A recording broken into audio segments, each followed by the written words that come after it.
मुख्यमंत्री खुशी चव्हाण, आमदार बाळासाहेब पाटील, व्यासपीठावर उपस्थित असलेले या आघाडीचे सगळे सहकारी मित्र, आज असा मेळावा आयोजित करण्यासाठी त्यांनी पुढाकार घेतला ते सत्यजित फाटणकर, आमचे सहकारी मित्र विक्रमसिंग फाटणकर आणि उपस्थित बंधू भगिनी. लोकसभेच्या निवडणुका आल्या आणि त्या निमित्ताने सगळ्या देशामध्ये राज्यामध्ये चर्चा. ही जी निवडणूक आपण आता समजतोय ही सातारा लोकसभा मतदारसंघाची निवडणूक आहे. सातारा जिल्हा हा देशाचा एक आगळावेगळा जिल्हा आहे. स्वातंत्र्याचा कालखंड जेव्हा होता, गुलामगिरीमध्ये आपण होतो, त्यावेळेला या देशामध्ये स्वातंत्र्य मिळण्याच्यासाठी ज्या जिल्ह्याच्या लोकांनी प्रचंड त्याग केला, इतिहास निर्माण करून ठेवला, त्याच्यामध्ये साताराचा उल्लेख करावा लागेल. अनेक मान्यवर त्यांनी यासाठी खस्ता खाल्ल्या, आयुष्याचा उरेलीचा काळ झुकून दिला आणि स्वातंत्र्य मिळवल्याच्या नंतर त्या स्वातंत्र्याचा अर्थ सामान्य माणसाच्या जीवनात परिवर्तन हा रुजवण्याच्यासाठी त्यांनी कष्ट केले. 47च्या नंतरच्या काळात त्याच्यामध्ये पुन्हा सातारा जिल्ह्याचा उल्लेख करावा लागतो आणि त्याचं महत्त्वाचं कारण या जिल्ह्याच्या जुन्या सातारच्या एक सुपुत्र यशवंतराव चव्हाण यांनी स्वातंत्र्याचा अर्थ लोकांच्या जीवनामध्ये कसं परिवर्तन करण्याच्यासाठी घेणं शक्य आहे या संबंधीचा इतिहास घडवला.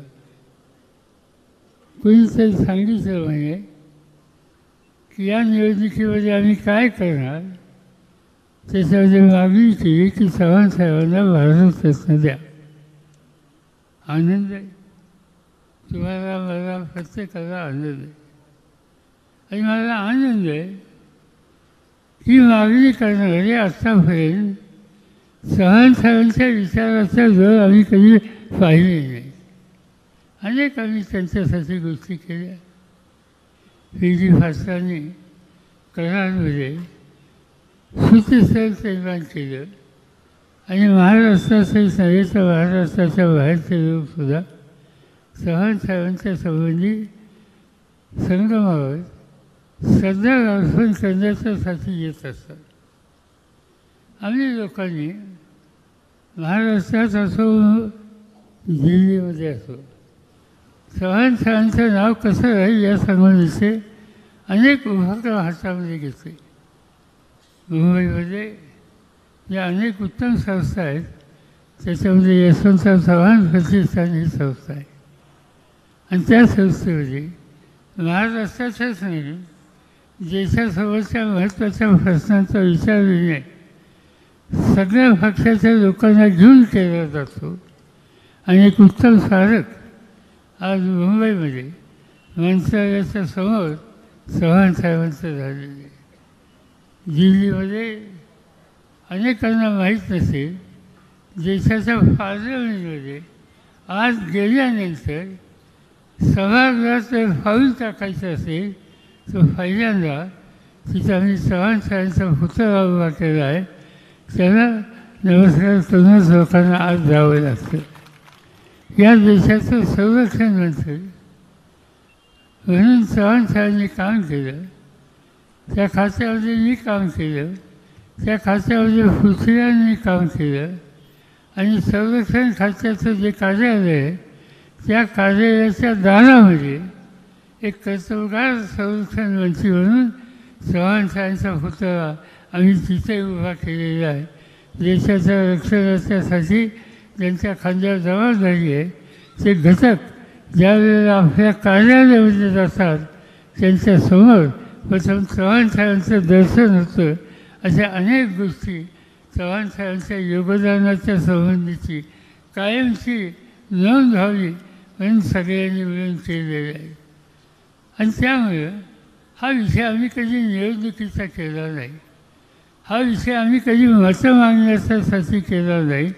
तेव्हा आज मी पहिल्यांदाच इतक्या ठिकाणी त्या संदर्भात काय केलं याचा उल्लेख या ठिकाणी करतो.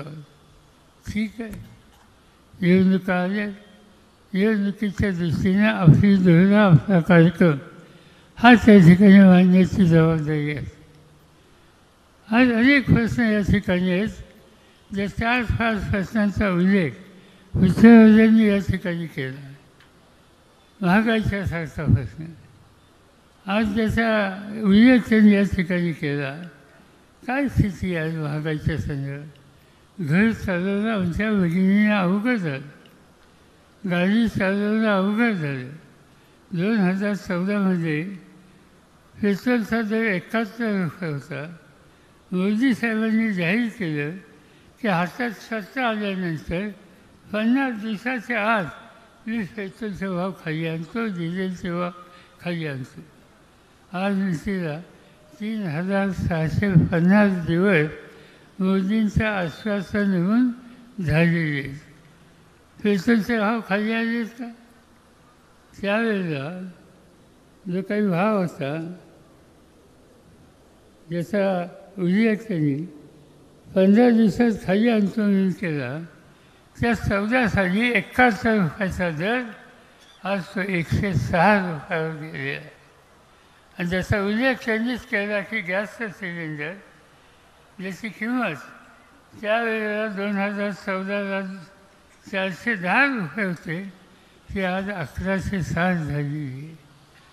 कुठलाही आयटम तुम्ही घ्या, मोदींच्या राज्यात महागाई कमी झाली नाही, ती वाढली.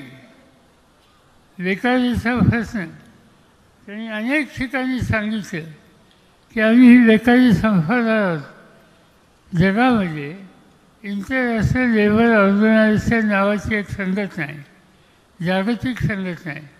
आणि जगाच्या नव्या पिढीला किती टक्के लोकांना काम करण्याचा अधिकार मिळाला याचं संशोधन अभ्यास ही संस्था करत असते.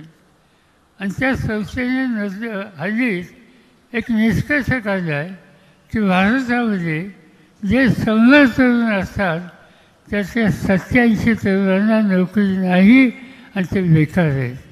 कशी बेकारी घालणार? याचा अर्थ एकच आहे, मोदी साहेबांनी आश्वासनं खूप दिली. उद्या ते या ठिकाणी येत आहेत, करायला येत आहेत. मला असं वाटतं की त्यांना प्रश्न विचारायचा लोकशाहीमध्ये आपल्याला अधिकार आहे की या गोष्टी तुम्ही करतो म्हणला, 2 वर्षात करतो म्हणला, 2 संपाने.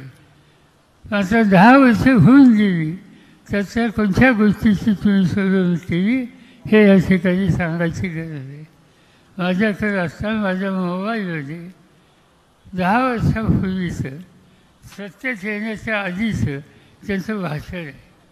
त्या भाषणामध्ये त्यांनी सांगितलं होतं की मनमोहन सिंगच्या राज्यामध्ये इतकी महागाई वाढली, माझ्या हातात सत्ते दिल्याच्यानंतर इतक्या भावाला मी कमी करतो. ते भाषण ऐकलं तरीसुद्धा आपल्या लक्षात येईल की भाषणं अनेक केली, आश्वासनं अनेक दिली, त्याची 50% गोष्टी या त्यांनी पुऱ्या केलेल्या नाहीत. आणि त्यामुळं आज ते देशाची सत्ता पुन्हा मागण्याच्यासाठी आज आलेली. टीका टिप्पणी हा त्यांचा स्वभाव आहे. स्वतः काय केलं हे सांगायचं नाही. त्यांची भाषणं आम्ही अनेक ठिकाणी ऐकतो. टीका कुणावर करतात? टीका करतात राहुल गांधींच्यावर, शहाजादा म्हणून त्यांचा उल्लेख करतात. आणि ज्या तरुणानं या देशाच्या एकंदर स्थितीचा अभ्यास करण्याच्यासाठी काश्मीरपासून कन्याकुमारीपर्यंत पदयात्रा काढली, कोट्यावधी लोकांशी सुसंवाद केला, त्यांचं दुःख समजून घेतलं आणि देशाच्या भल्याच्यासाठी काही ठोसपणानं पावलं टाकली त्याची आवश्यकता आहे याची मांडणी कसं आहे त्याचं कौतुक करायचं सोडा, कमीत कमी वाईटच बोलू नका. टीका टिप्पणी करतात जवाहरलाल नेहरूंचा. स्वातंत्र्याच्या आंदोलनामध्ये सवन घरादाराचा विचार ज्या कुटुंबाने केला नाही. आयुष्याची 13 वर्ष इंग्रजांच्या तुरुंगात त्यांनी घालवली आणि 47चं स्वातंत्र्य मिळाल्यानंतर या देशाचा कारभार संसदीय लोकशाही पद्धतीनेच चालेल यासाठी त्यांनी रचना उभी केली. आणि जगामध्ये या व्यक्तिमत्वाला एक प्रतिष्ठा होती. त्या जवाहरलाल नेहरूंच्या टीका टिप्पणी अनेकांच्यावर याच पद्धतीनं टिंगल चावली. आणि कोण कसं आहे तर देशाचे प्रधानमंत्री कसं आहे. प्रधानमंत्री पद ही एक संस्था आहे, इन्स्टिट्यूशन आहे. तिची इज्जत ठेवली पाहिजे, आम्हालाही मान्य आहे. आम्ही इज्जत त्यांची ठेवतो, संसदेमध्ये सभागृहात सुद्धा ठेवतो, व्यक्तींच्या वेळीसुद्धा ठेवतो.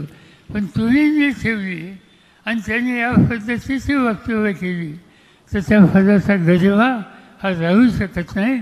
आणि या देशामध्ये अनेक प्रधानमंत्री होऊन गेले, पण ही स्थिती कधी कोणाच्या कारखान्यामध्ये झाली निदान मी तर पाहिले नाही.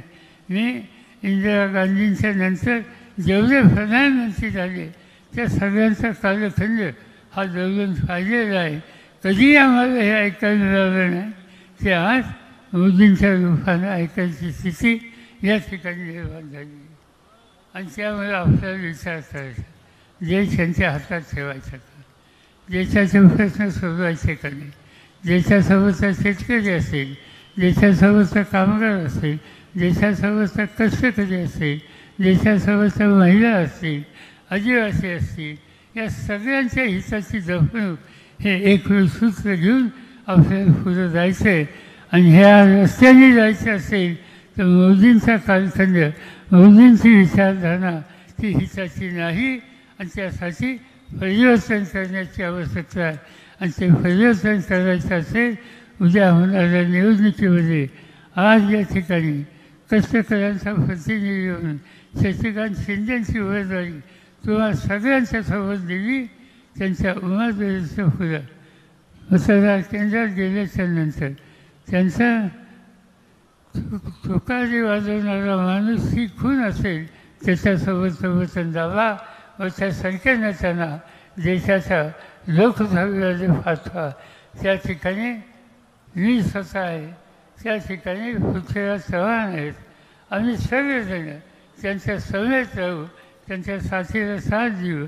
जे काही प्रश्न ते म्हणतात त्याला आम्ही हातभार लावू आणि शासनाचं नेतृत्व संसदेमध्ये प्रभावीपणे काम करतो ही स्थिती निर्माण करू एवढंच या ठिकाणी सांगतो. आणि पुढच्या सभेला जायचं असल्यामुळं अधिक वेळ न घेता मी आपल्या सगळ्यांची रजा घेतो. जय हिंद, जय महाराष्ट्र.